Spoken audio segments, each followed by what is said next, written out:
Ici, maintenant. Tu es sur Réveil Radical, et si tu entends cette voix, ce n'est pas un hasard, mais un tri, un filtre, une sélection brutale, parce que Réveil Radical n'est pas là pour rassurer les dormeurs, mais pour fracasser les illusions, déraciner les mensonges confortables et forger des esprits capables de créer leur propre réalité au lieu de la subir.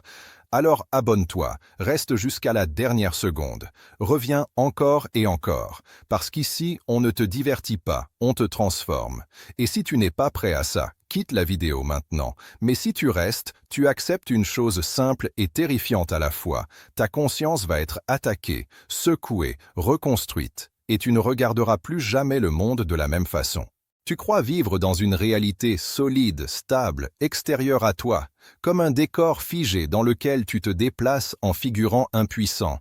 Mais cette croyance est la première chaîne autour de ton esprit, parce que la réalité que tu vois, que tu touches, que tu subis chaque jour n'est pas le point de départ. C'est le résultat, le produit fini d'un processus invisible que presque personne n'ose regarder en face, ta conscience.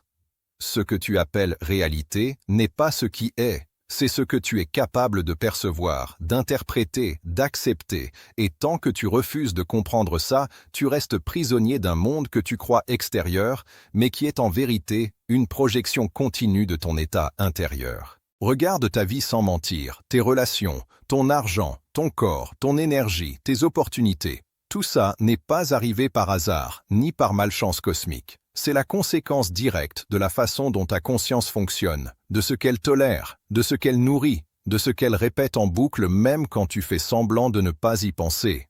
La conscience n'est pas une idée spirituelle floue pour gens naïfs, c'est une force structurante, un filtre actif, qui sélectionne ce qui existe pour toi et rejette le reste dans l'invisible.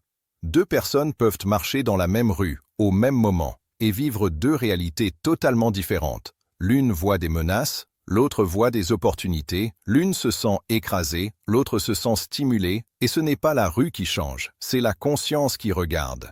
Depuis l'enfance, on t'a programmé à croire que le monde te façonne, que les circonstances te définissent, que ton environnement décide de ta valeur. Mais cette programmation n'est pas innocente, elle fabrique des êtres réactifs, obéissants, manipulables, incapables de comprendre qu'ils participent activement à la création de ce qu'ils vivent. Ta conscience fonctionne comme une antenne et un projecteur en même temps. Elle capte certaines fréquences et en ignore d'autres. Puis elle projette une interprétation qui devient ton expérience du réel.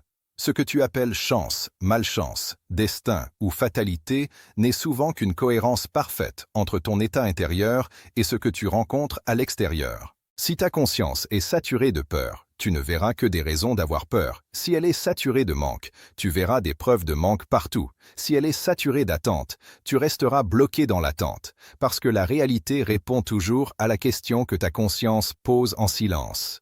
Tu n'attires pas ce que tu veux, tu confirmes ce que tu crois.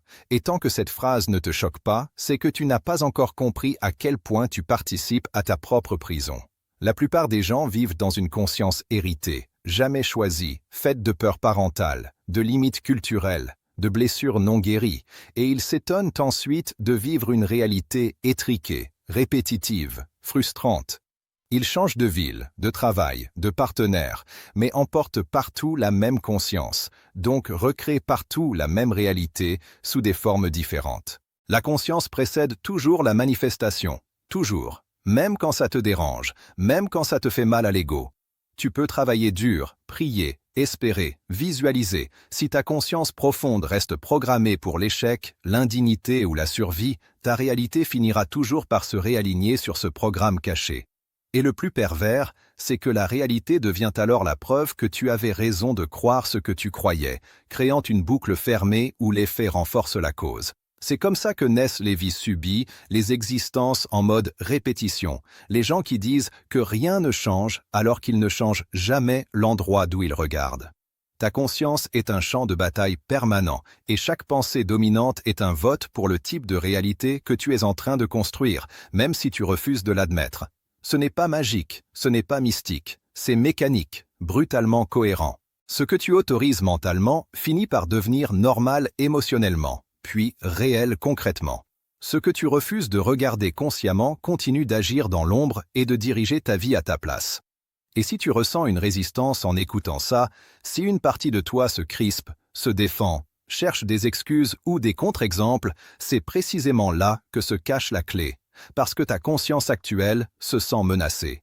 Elle sait instinctivement que si tu comprends vraiment son rôle, elle perd son pouvoir automatique.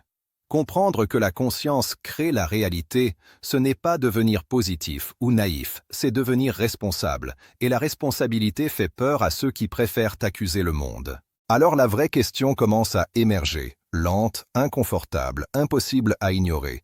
Si ta réalité actuelle est le produit de ta conscience d'hier, qu'est-ce que ta conscience d'aujourd'hui est en train de préparer pour demain? Et surtout, es-tu prêt à découvrir ce qui se passe quand tu cesses de subir ce mécanisme pour commencer à le diriger consciemment?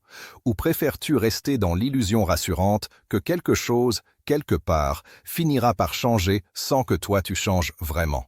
Parce que rester dans cette illusion a un prix, et ce prix se paye chaque jour en énergie perdue, en potentiel étouffé, en occasion que tu ne vois même pas passer.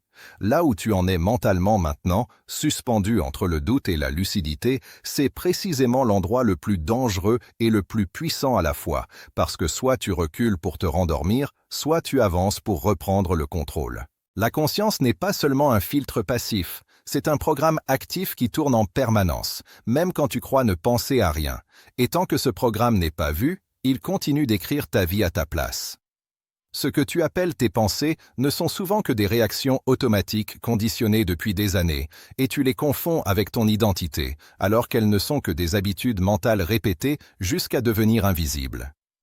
La majorité des humains vivent dans un état de conscience par défaut, une sorte de pilote automatique émotionnel et cognitif, et ils prennent les résultats de ce mode automatique pour des vérités absolues sur la vie, sur eux-mêmes, sur ce qui est possible ou non. C'est exactement comme regarder le monde à travers une vitre sale et jurer que le monde est flou, sombre et limité, sans jamais imaginer que le problème n'est pas dehors, mais dans ce qui filtre la vision. Tant que ta conscience reste contractée par la peur, l'attente de validation, le besoin de sécurité ou l'obsession du regard des autres, ta réalité restera proportionnelle à cette contraction. Une conscience étroite ne peut produire qu'une réalité étroite, peu importe les efforts fournis. Voilà pourquoi certaines personnes travaillent sans relâche et stagnent, tandis que d'autres avancent avec une fluidité presque provocante. Ce n'est pas une question de mérite moral, c'est une question de niveau de conscience. Là où ta conscience se pose, l'énergie suit, et là où l'énergie va, la matière finit par s'organiser. Ce que tu appelles blocage est souvent une fidélité inconsciente à une ancienne version de toi-même, une version construite pour survivre, pas pour créer. Ton cerveau a appris très tôt ce qui était dangereux, interdit, ridicule ou impossible, et il continue de protéger cette ancienne carte du monde même quand elle te détruit lentement. La conscience crée la réalité parce qu'elle décide ce qui est envisageable avant même que l'action commence. Si quelque chose n'est pas pleinement autorisé intérieurement, tu trouveras toujours une raison extérieure pour expliquer pourquoi ça n'arrive pas. Tu crois choisir, mais la plupart du temps tu obéis à des limites invisibles que tu n'as jamais remises en question. Et le piège, c'est que plus une limite est ancienne, plus elle te semble logique. Tu appelles prudence ce qui est en réalité de la peur raffinée, tu appelles réalisme ce qui n'est qu'un plafond mental hérité, tu appelles hasard ce qui est une répétition cohérente de ton état intérieur. La conscience fonctionne par cohérence, pas par justice. Elle ne te donne pas ce que tu mérites. Elle te donne ce à quoi tu es accordé. Et tant que tu n'acceptes pas cette règle brutale, tu continueras à négocier avec les effets sans jamais toucher la cause. Regarde honnêtement les schémas qui se répètent dans ta vie, pas pour te juger, mais pour comprendre. Les mêmes types de conflits, les mêmes plafonds financiers, les mêmes élans suivis de sabotage, les mêmes espoirs avortés. Ce ne sont pas des malédictions, ce sont des signatures de conscience. Ta réalité te parle en permanence, mais pas avec des mots, avec des motifs. Et chaque motif est un message codé sur ce que tu crois profondément, au-delà de ce que tu affirmes. La transformation ne commence jamais par changer le monde, elle commence par rendre conscient ce qui dirige en silence. C'est pour ça que la plupart des gens évitent ce travail, parce que voir sa propre conscience sans filtre demande un courage que peu sont prêts à mobiliser. C'est plus confortable d'accuser la société, la famille, le système, le passé, que d'admettre que son regard sur soi-même est resté figé dans une version obsolète. La conscience qui crée ta réalité aujourd'hui a peut-être été utile autrefois, mais elle est devenue une prison si tu refuses de la mettre à jour. Tant que tu t'identifies à tes pensées automatiques, tu es leur prisonnier, et ta réalité sera leur reflet fidèle. Le vrai basculement commence quand tu cesses de croire tout ce que tu penses, quand tu observes ton monde intérieur comme un terrain à explorer plutôt qu'une vérité à subir. À ce moment précis, quelque chose se fissure, une distance apparaît entre toi et tes conditionnements, et cette distance est la première preuve que tu peux reprendre la main. Mais cette prise de conscience n'est que le seuil, pas la transformation elle-même, parce que voir le mécanisme ne suffit pas encore à le reprogrammer. La question devient alors plus tranchante, plus exigeante, presque inconfortable à entendre si ta conscience actuelle a construit ta réalité passée sans que tu t'en rendes compte. Qu'est-ce qui se passerait si tu apprenais à diriger volontairement ce processus? Et surtout, es-tu prêt à abandonner l'ancienne version de toi-même qui s'accroche encore à ses limites parce qu'elle lui donne une identité familière, même douloureuse?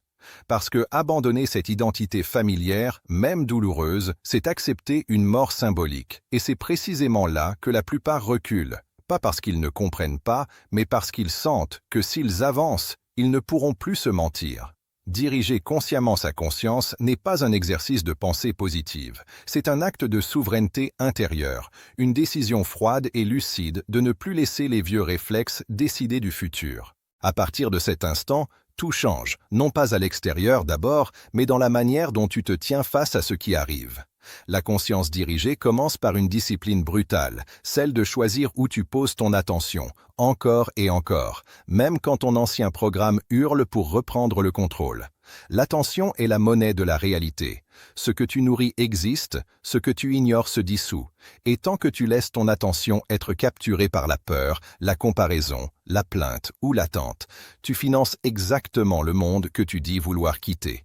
Reprendre la main sur sa conscience, c'est refuser de confondre ce qui apparaît avec ce qui est définitif. Une émotion n'est pas une vérité, une pensée n'est pas un ordre, une situation n'est pas une condamnation, mais tant que ta conscience réagit comme si c'était le cas, la réalité s'organise pour te donner raison. Le basculement réel se produit quand tu comprends que tu n'as pas à forcer le monde à changer. Tu dois incarner l'état intérieur cohérent avec le monde que tu veux voir apparaître. Et cette incarnation commence avant toute preuve extérieure. C'est là que le tri s'opère. Parce que peu de gens sont capables de rester stables intérieurement quand l'extérieur n'a pas encore suivi. La conscience créatrice exige une fidélité intérieure qui ne dépend pas des circonstances, et cette fidélité est ce qui reprogramme progressivement la structure même de ta réalité. Tu ne changes pas ta vie par un grand geste spectaculaire, tu la changes par des micro-choix de conscience répétés avec une constance implacable, choisir de ne plus nourrir certaines pensées, choisir de ne plus jouer certains rôles, choisir de ne plus interpréter chaque obstacle comme un signe d'échec. À ce stade, ta réalité commence à réagir différemment, pas parce que le monde est magique, mais parce que ton comportement, ton langage, ton énergie et tes décisions ne sont plus pilotés par les mêmes schémas. Les opportunités que tu ne voyais pas deviennent visibles, les relations se réorganisent, certaines disparaissent, d'autres apparaissent. Et ce n'est pas une perte, c'est un alignement. La conscience élevée ne s'accroche pas, elle ajuste, elle ne mendie pas, elle choisit. Elle ne subit pas le rythme imposé, elle impose le sien. Et plus tu restes aligné avec cette nouvelle posture intérieure, plus la réalité devient un miroir précis de ce que tu incarnes plutôt que de ce que tu redoutes. Il y a un moment précis où tu réalises que tu n'attends plus d'être rassuré par l'extérieur, et ce moment marque la vraie liberté, parce que tu n'es plus conditionné par la validation ou la peur de perdre. Ta conscience cesse alors d'être réactive pour devenir directive, et c'est là que la création consciente devient tangible. Les défis ne disparaissent pas, mais leur fonction change. Ils ne sont plus des murs, ils deviennent des tests de cohérence, des invitations à rester fidèle à ton nouvel état intérieur. Chaque fois que tu tiens cette ligne, même quand c'est inconfortable, tu graves une nouvelle norme dans ta réalité. C'est un entraînement, pas une illumination soudaine, et ceux qui cherchent un déclic magique abandonnent parce qu'ils refusent la rigueur quotidienne que demande la maîtrise de soi. La conscience qui crée la réalité est une conscience qui se surveille, se corrige et s'affirme sans relâche. Elle ne se raconte plus d'histoire sur pourquoi ce n'est pas encore arrivé. Elle ajuste sa posture jusqu'à ce que l'extérieur n'ait plus d'autre choix que de s'aligner. Et oui, cela implique de perdre certaines sécurités, certaines excuses, certaines identités sociales, mais ce que tu gagnes en échange dépasse de loin ce que tu laisses derrière. À ce niveau, tu comprends que la réalité n'est pas quelque chose que tu attends, mais quelque chose que tu émets. Ton ton intérieur devient ta signature, ta cohérence devient ton pouvoir, et ton engagement envers ta propre lucidité devient ta force créatrice. La dernière illusion tombe quand tu réalises que personne ne viendra t'autoriser à vivre à ce niveau de conscience, parce que cette autorisation ne peut venir que de toi. Personne ne te donnera la permission de voir plus clair, de viser plus haut, de refuser moins. C'est un acte solitaire, silencieux, mais irréversible. À partir d'ici, tu n'as plus besoin de croire. Tu observes, tu expérimentes, tu ajustes, et la réalité répond. Elle répond toujours. Alors maintenant, la seule question qui reste n'est plus philosophique. Elle est pratique et immédiate. Est-ce que tu vas refermer cette porte en retournant à tes anciens automatismes? Ou est-ce que tu vas sortir de cette vidéo avec la décision ferme de surveiller, diriger et incarner ta conscience dès maintenant, parce que chaque minute qui suit est déjà en train de construire la réalité que tu vivras demain, et cette fois, tu sais exactement pourquoi.